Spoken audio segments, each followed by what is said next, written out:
undang ke sini, saudara mau dengar karena dua hal. Satu, Allah ngasih casing saya kiai, katanya begitu kata orang ya. Casing nih. Dan yang kedua, Allah menutupi aib, dosa, maksiat, kejelekan, kekurangan orang ini. Kalau dibuka oleh Allah, bubar. Yakin bubar lah. Dia tuh kasih pangkat jenderal, buka aibnya, jatuh, benar? Kasih casing menteri, buka aib, jungkir. Kita ini sekejap saja kalau Allah mau menjungkirkan kita tuh. Tinggal dibuka karena Allah tahu semua dosa, maksiat dan aib kita. Benar? Kenapa jadi pada nunduk ini, ha? Sekejap, Pak. Gak ada yang bisa nahan kalau Allah mau menjungkirkan kita. Supaya tidak dijungkirkan, jangan petantang petenteng. Sekejap kita ini bisa jadi makhluk yang dihina, dicaci maki, dikutuk dan dilaknat orang lain. Sekejap saja, ya. Ada yang naik mobil, Pak, saya dengar Pak Menteri, wah, hormat. Pergi, ketika ke sana diborgol, langsung saja habis. Bapak jangan petantang petenteng. Kenapa istri masih menghargai Bapak? Karena istri tidak tahu kelakuan suami yang sebenarnya. Nondo, ayo Nondo. Kalau dibuka, hancur. Udah, jangan petantang petenteng. Supaya rendah hati, belajar agama, bergaul dengan orang-orang soleh, bergaul dengan ulama yang benar-benar ikhlas, bukan pecinta dunia. Baca Quran, itu melunakkan hati kita. Dan jangan meremehkan orang lain. Walaupun kita punya kedudukan, tetap sopan. Tidak ada ruginya kita menghormati orang lain. Yang rugi itu yang ingin dihormati orang lain. Sekejap bagi Allah kalau mau membuka aib kita. Dan orang yang petantang petenteng pasti dijatuhkan oleh Allah. Enggak bisa enggak. Kalau Allah mau menjatuhkan, hancur. Kenapa jadi melotot gini sama saya, Han? Apalagi istri pejabat, jangan petantang petenteng. Suaminya kolonel, istri ngadak-ngadak jadi brigjen. Lebih galak, lebih judes, padahal daftar enggak, ikut seleksi enggak, latihan enggak. Kenapa jadi galak begini? Enggak boleh. Tawadulah yang akan membuat kita bahagia, rendah hatilah yang membuat seseorang mulia. 2, saya ingat nasihat guru gini, kalau nanti ditakdirkan diuji oleh Allah jadi seorang ulama, pantangan terbesarnya adalah merasa lebih dari umat. Maksimal sama, yang benar adalah di bawah. Karena umat tidak beramal, belum tahu ilmunya. Sedangkan kalau ulama tidak beramal, udah tahu, udah ngomong, dia tidak berbuat. Celakanya dunia akhirat. Itu nasihat guru saya, Pak. Jangan melihat orang lain lebih rendah dari kita. Jangan merasa diri lebih tinggi dari orang lain. 2,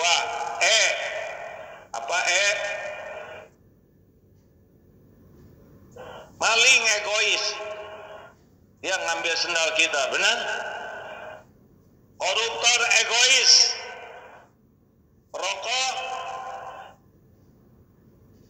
Perokok egois tidak? Jawab yang jujur aja, ini bukan masalah halal haram.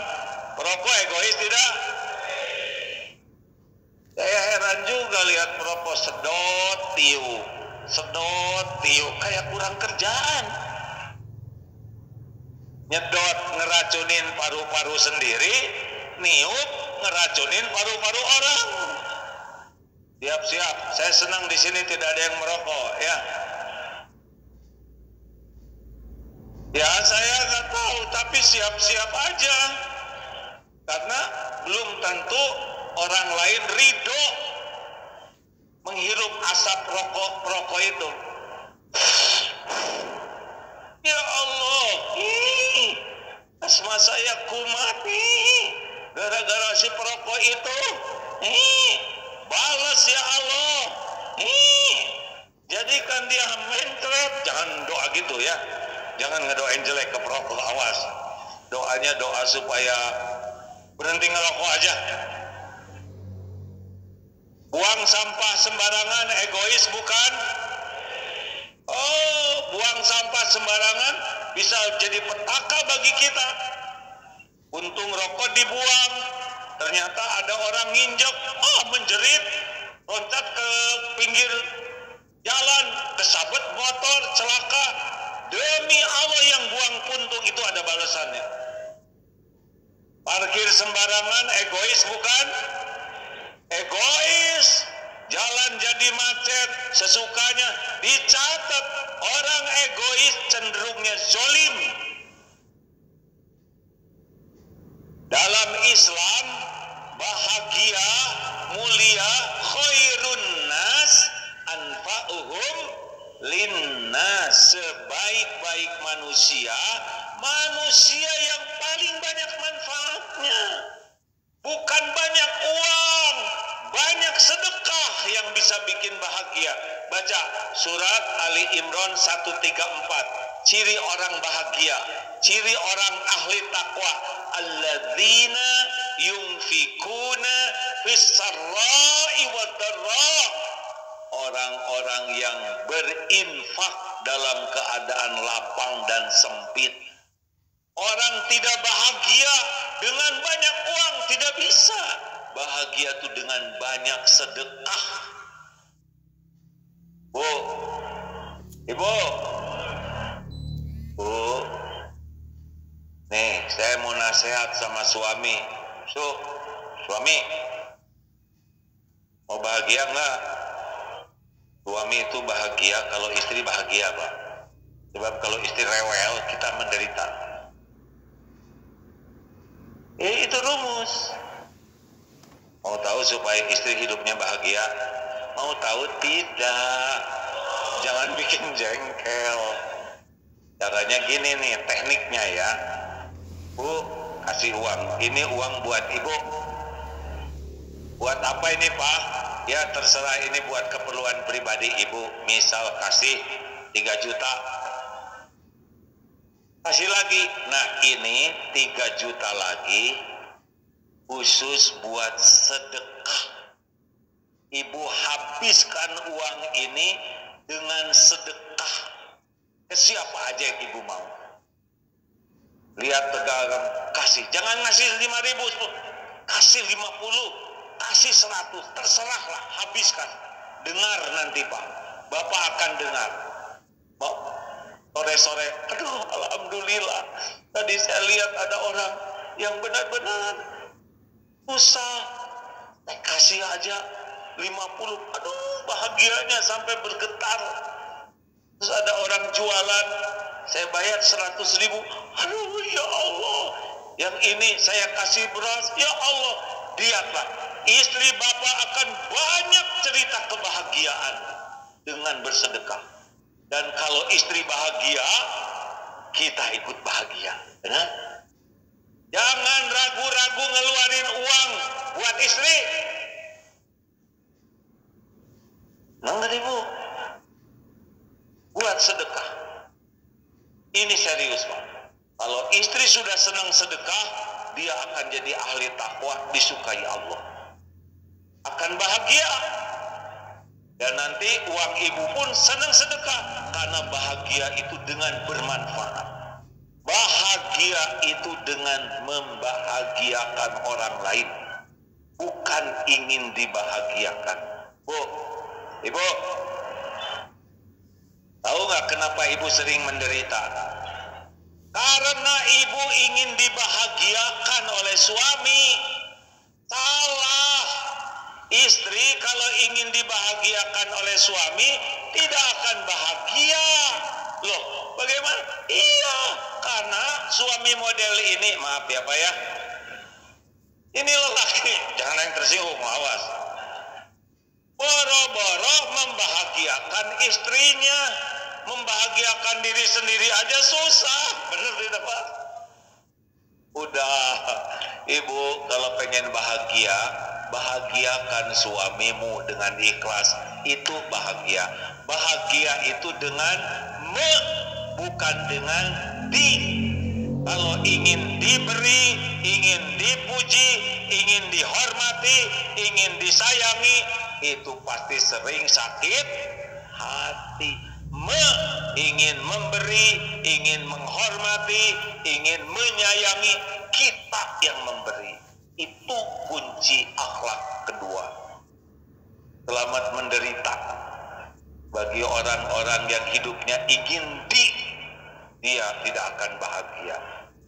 Bahagia di-nya dari Allah, ingin disayangi Allah, ingin diberi oleh Allah, ingin dimuliakan oleh Allah, karena yang memiliki adalah Allah. Jelas? Halo? Apakah koruptor akan bahagia? Jawab, tidak akan bahagia dan tidak akan pernah bahagia, karena Allah tidak menciptakan bahagia dalam dosa dan maksiat. Bahagia hanya pada amal soleh. Jadi nggak usah ribet hidup ini, ya.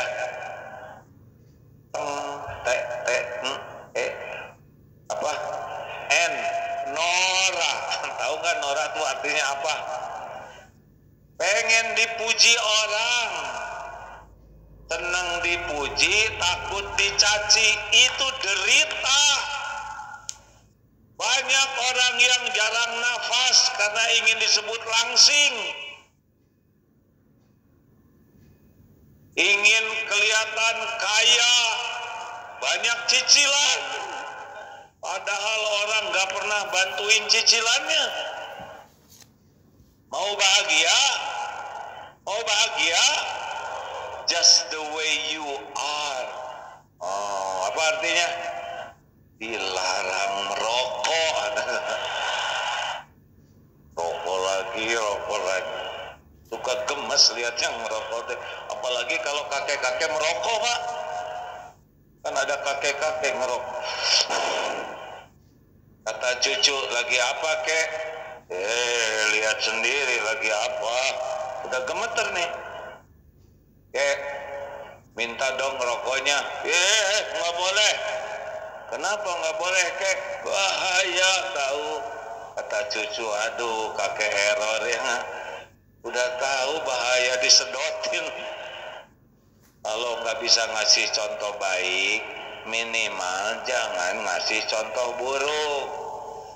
Pak, ini Pak Sekda sebentar lagi jadi wali kota ya. Ujian. Nanti para guru, kalau gurunya ngerokok, pilihannya cuma dua, berhenti ngerokok atau berhenti jadi guru. Kalau gurunya ngerokok, muridnya niru nanti ya. Kita balik ke Nora ya, lupa.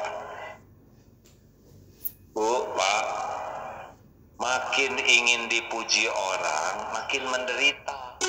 Karena pasti orang yang pengen dipuji itu sibuknya membangun casing. Yang bahagia itu ingin dipuji Allah.